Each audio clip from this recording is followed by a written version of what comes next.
I give the floor to the representative of Denmark. Thank you, Mr. President. I have the honor to deliver this statement on behalf of the 10 elected members of the Security Council, namely Algeria, Greece, Guyana, Pakistan, Panama, the Republic of Korea, Sierra Leone, Slovenia, Somalia, and my own country, Denmark. Mr. President, as elected members, we represent every region of the world. Importantly, we represent the will and the expectations of the members of the General Assembly by whom we were elected. In electing us, they entrusted us with the solemn responsibility to maintain international peace and security.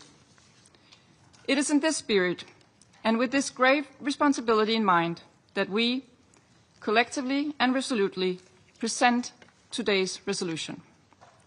Mr. President, famine has been confirmed in Gaza. Not projected, not declared, confirmed. Desperate mothers are forced to boil leaves to feed their children.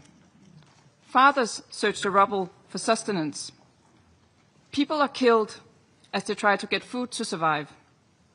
A generation risks being lost not only to war, but to hunger and despair. Meanwhile, Israel has expanded its military operation in Gaza City, further deepening the suffering of civilians as a result. It is this catastrophic situation, this humanitarian and human failure, that has compelled us to act today. Mr. President, today we will take action on an important resolution. It focuses on 3 urgent and immediate demands. Demands that many member states have made time and time again. No more and no less. First, an immediate, unconditional, and permanent ceasefire in Gaza, respected by all parties. Second, the immediate, dignified, and unconditional release of all hostages held by Hamas and other groups. And third, that the government of Israel immediately and unconditionally lifts all restrictions on the entry of humanitarian aid into Gaza and ensures its safe and unhindered distribution to the population in need of such assistance in line with international humanitarian law. Mr. President, this is the product of weeks of consultations. The sole intent of this resolution is to ease suffering and contribute to the end of this abhorrent war. So, colleagues, let this resolution send a clear message. A message that the Security Council is not turning its back on starving civilians, on the hostages, and the demand for a ceasefire. Let it say that we support humanitarian workers and health personnel struggling against impossible odds.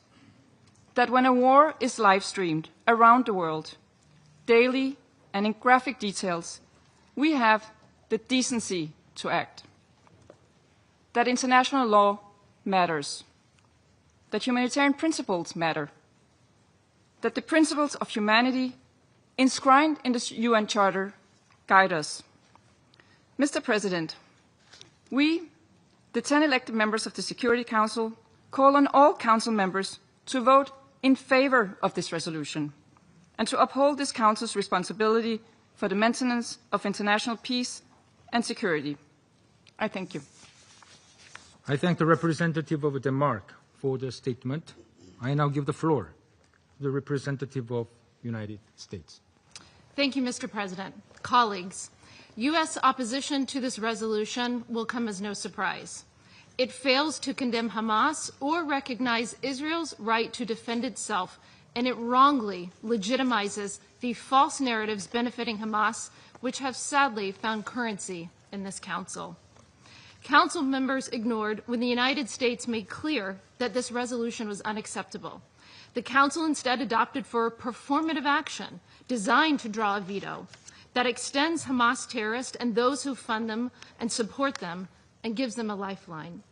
Let's recall that Hamas started this brutal conflict on October 7th, 2023, when it perpetrated the worst massacre and kidnapping of Jews since the Holocaust. To the approval of its supporters who took to the streets on October 8th to praise what Hamas had done, Hamas promises to repeat October 7th. Despite everything, Hamas has no regrets. The lives of Gaza's civilians in harm's way are mere tools in the project to destroy Israel. Hamas continues to hold 48 hostages. Those who remain alive are captive in a living hell. It has done so for 713 days. We have seen the chilling videos and images of how Hamas has starved the hostages. In this council, we have heard heart-rending testimony from freed hostages, how Hamas brutalized and sexually assaulted them during their captivity. Hamas is responsible for starting and continuing this war. Israel has accepted proposed terms that would end the war, but Hamas continues to reject them. This war could end today if Hamas freed the hostages and laid down its arms. This resolution has other serious defects beyond just failing to condemn Hamas. First, the United States has stressed since this conflict began that Israel has the right to defend itself. This resolution seeks an immediate, unconditional, and permanent ceasefire that would leave Hamas in a position to carry out future October 7th attacks, as it has threatened to do so many times. This resolution draws a dangerous false equivalence between Israel and Hamas. There can be no equating the two, full stop. The hostages in this resolution are a mere afterthought.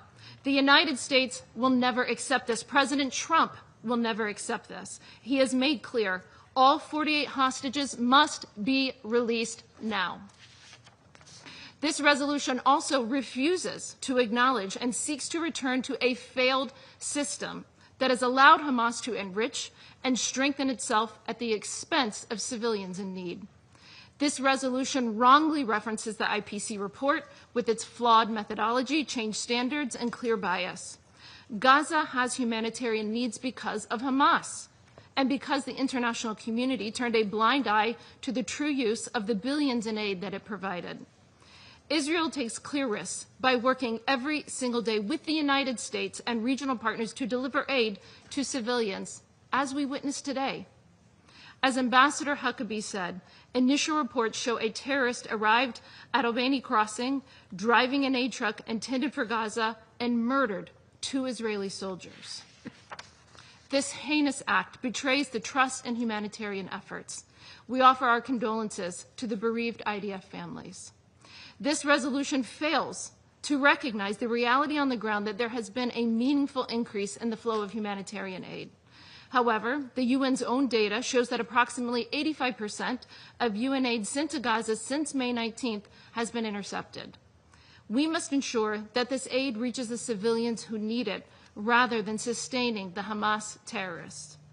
The Gaza Humanitarian Foundation, the GHF, supports that goal, delivering over 167 million meals to date to those in need, rather than to Hamas. GHF works well, and it is untainted by the extreme failure of other organizations at the UN. The UN and the Council members should support the GHF and other mechanisms, including airdrops by Jordan, the UAE, and international partners facilitating deliveries of food and other supplies into Gaza. These mechanisms have delivered humanitarian assistance and other goods to those in need and denied Hamas the supply on which they have come to rely. So, the United States rejects this unacceptable resolution. It is beyond time that Hamas release every single hostage now and surrender immediately. The United States will continue to work with its partners to bring an end to this horrific conflict for the sake of the people of Gaza, who deserve a future free from Hamas, and the whole Middle East, which is ready to move into a new chapter of peace and prosperity. For these reasons, the United States of America will vote against the draft resolution and urges delegations to join us in voting against it. I thank the representative of the United States for her statement. I shall put the draft resolution to the vote now.